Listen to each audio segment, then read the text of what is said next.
Monsieur Thierry Messon, vous êtes écrivain et journaliste français, président et fondateur du réseau Voltaire. Je vous remercie infiniment d'avoir eu la gentillesse d'accorder cet entretien à la radio francophone iranienne. Monsieur Messon, aujourd'hui, Monsieur Najib Mikati a obtenu la majorité, la majorité de la voix des députés, et ensuite il a été chargé par le président libanais, Monsieur Michel Sleiman, de former le nouveau gouvernement. Quel jugement portez-vous sur la situation actuelle au Liban, s'il vous plaît? Alors d'abord, c'est une bonne nouvelle de voir que la crise politique se résout d'une manière parfaitement démocratique dans le respect de la Constitution. C'est donc le Parlement qui a désigné le Premier ministre.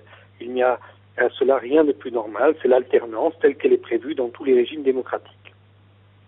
Alors, cette alternance pose problème à l'équipe sortante qui s'avère être très mauvaise joueuse. Le gouvernement précédent se trouvait lui-même dans une situation très particulière parce qu'il avait une majorité parlementaire alors qu'il avait une minorité populaire. C'est-à-dire qu'il n'avait de majorité parlementaire que parce que le découpage électoral lui avait été favorable. En réalité, il ne représentait que 45% de la population. Là, nous sommes en train de faire le décompte, mais le Premier ministre doit représenter quelque chose comme 60 voire 65% de la population si on totalise les voix obtenues par chacun des députés qui l'ont élu. Donc c'est une majorité écrasante, c'est un gouvernement absolument légitime. Et il est ahurissant d'entendre parler sur certaines chaînes occidentales de coup d'État. C'est une alternance démocratique. Le deuxième point, M. Saad Hariri, le Premier ministre sortant, a parlé de tentative d'assassinat politique à son encontre. Bon, il faut accepter qu'en toutes les démocraties, des fois on gagne, des fois on perd. Et lui en fait une affaire personnelle. Pourquoi? Parce que à la fin de son mandat, le Premier ministre s'est retrouvé pris dans un tourbillon d'affaires tout à fait terrible pour son image. Une chaîne de télévision, New TV, a diffusé 3 bandes audio anciennes où on l'entend discuter avec les faux témoins dans l'affaire de l'assassinat de son père, ou discuter avec des responsables du tribunal. Et là, on découvre que M. Saad Hariri a volontairement manipulé l'enquête sur la mort de son père et délibérément fait accuser des innocents. Ensuite, dans une autre bande magnétique, on a entendu le Premier ministre tenir des propos pour le moins irrévérencieux face à certains membres de la famille royale saoudienne, alors que vous savez, l'essentiel de sa fortune est en Arabie saoudite. Il a représenté les intérêts saoudiens, il est le produit de l'Arabie saoudite. Donc, en Arabie saoudite, ceci est considéré comme un crime de lèse-majesté qui est puni de la peine de mort.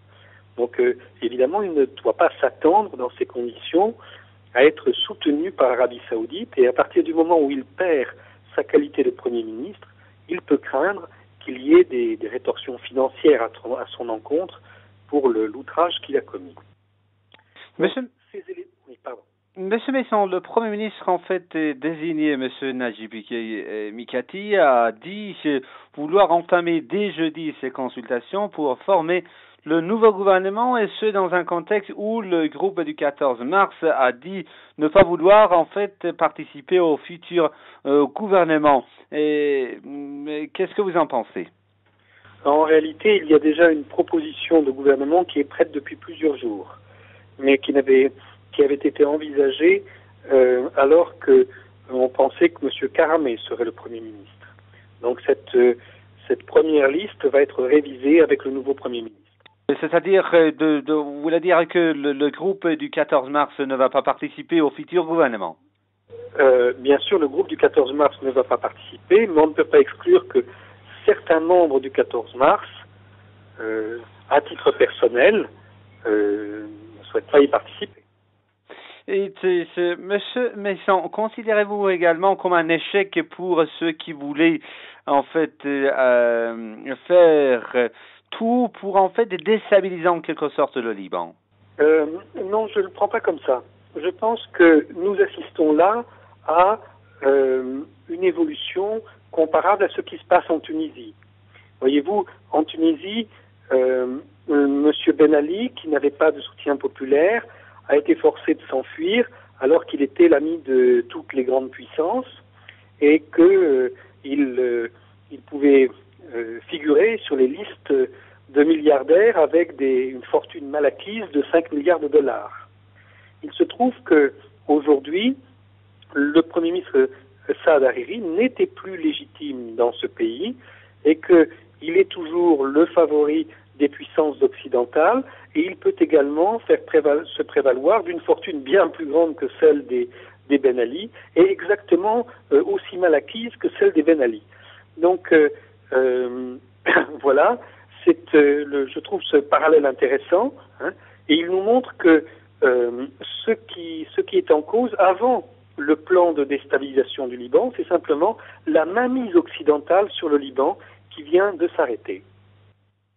Monsieur Messon, la France dit prendre à acte de la désignation par le président Sleiman du nouveau Premier ministre. Elle appelle au respect de la Constitution et elle appelle au respect des engagements pris par le Liban, notamment en ce qui concerne le TSL, le tribunal spécial pour le Liban. La France n'est pas contente, semble-t-il, de cette désignation.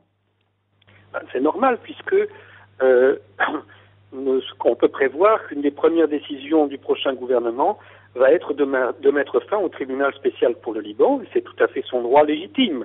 Ça n'est pas le Liban n'a jamais pris d'engagement vis-à-vis du tribunal. L'engagement a été signé exclusivement par le Premier ministre de l'époque, M. Signora, et il n'y a pas eu de ratification de cet engagement, ni par le gouvernement, ni par le Parlement, ni par le président de la République. C'est donc une signature qui n'engageait que M. Signora tant qu'il était au pouvoir. Elle a été maintenue par M. Saad Hariri. Elle peut être levée à tout instant par son successeur.